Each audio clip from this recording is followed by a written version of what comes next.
I think it was like 2 weeks ago, some parishioners told me that they went to this evangelical church because this woman named Lynn Wilder was speaking about her conversion from Mormonism to Christianity, and only because I'm weird,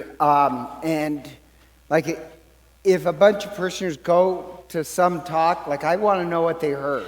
So I'm just obsessive that way. So I got her book, and she wrote this book, and I read her book, and I have to say, I learned really nothing about Mormonism, nothing new about Mormonism from her. The only thing I already kind of knew it all, but the only thing I really learned from her life was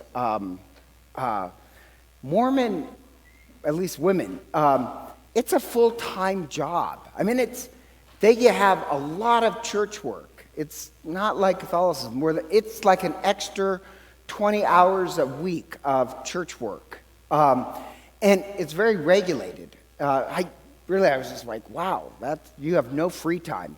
But that's not the shocking part of the book. The shocking part of the book was you're reading her entire life, and she gets very detailed about her life. Except when I'm reading it, all you can really pick up is she is so self-centered. She's such a narcissist. And the bizarre part is she's writing her life story, and she can't seem to even see, embarrassingly, that she's a narcissist. It's really just kind of shocking that she can't even see it. Where if you look at her life, she's never done anything for anybody else unless there's some payment for her. So we're reading her story, I'm thinking, she's a narcissist. If I was a Mormon, I'd be glad she left my church.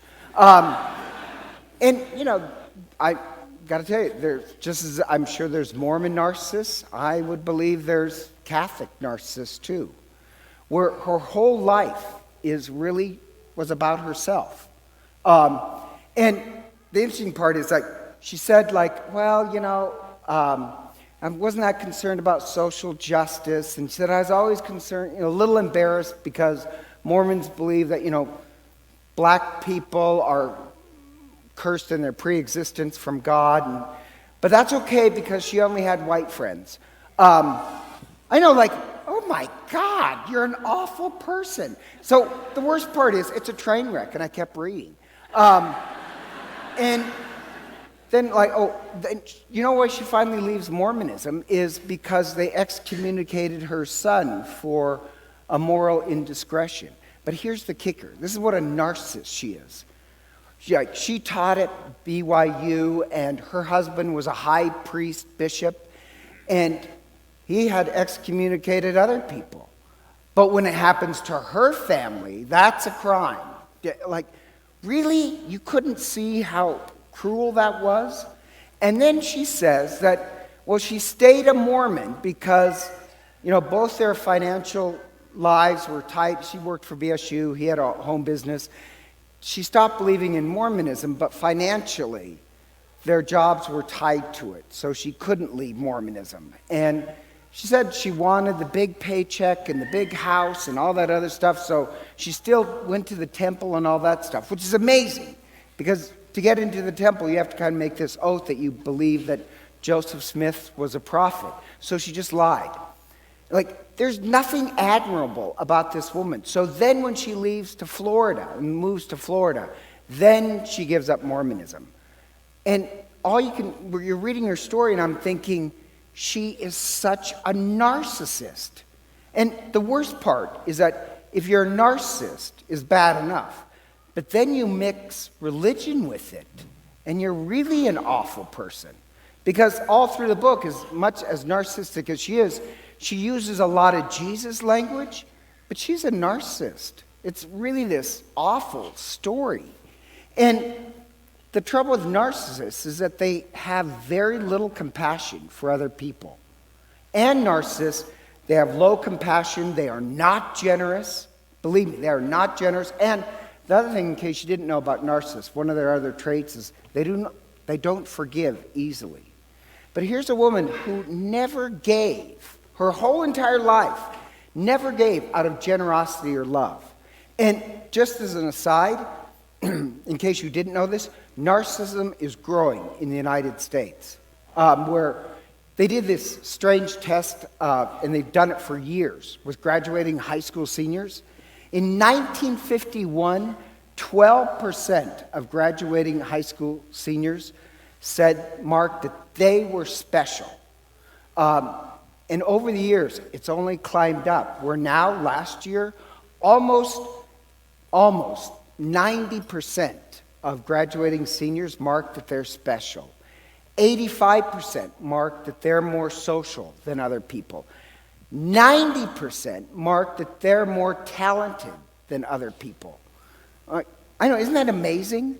Now, I'm not really worried about high school seniors because my personal belief is that, life has a way of pushing you around, and, you get married and you have to think about other people. You have children, you start thinking it's 4 or 5, and life has a way of hopefully drawing you out of that.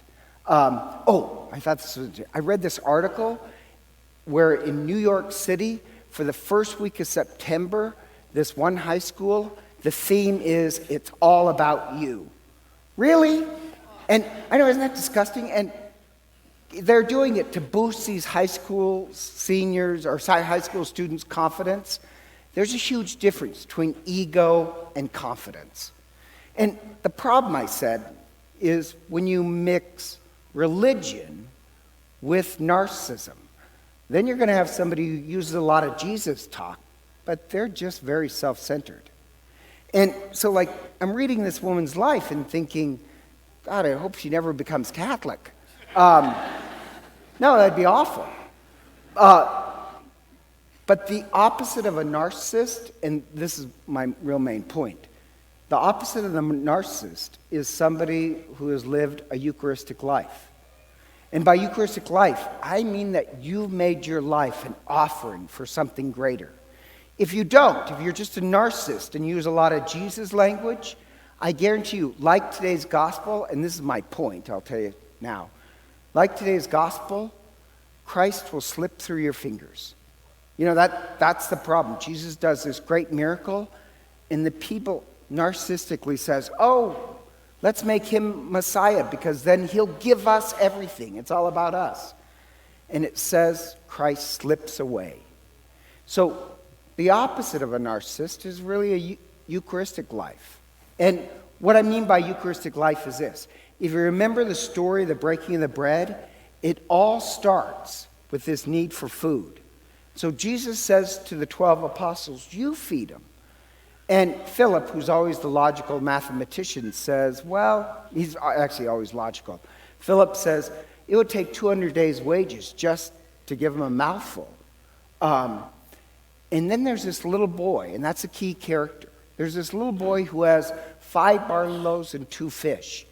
And he symbolizes the humble, who just out of love doesn't keep the food for himself. He offers it. Jesus blesses it, and there's more than enough. The little boy symbolizes the Eucharistic life, where just out of sheer love of other people, you don't spend your life getting things for yourself, keeping them for yourself. Just out of sheer love, you share what you have. And Jesus blesses it, and there's more than enough. And the whole breaking bread story is really the story of the Eucharist. It's pretty obvious. First of all, the early term for the Eucharist was the breaking of the bread.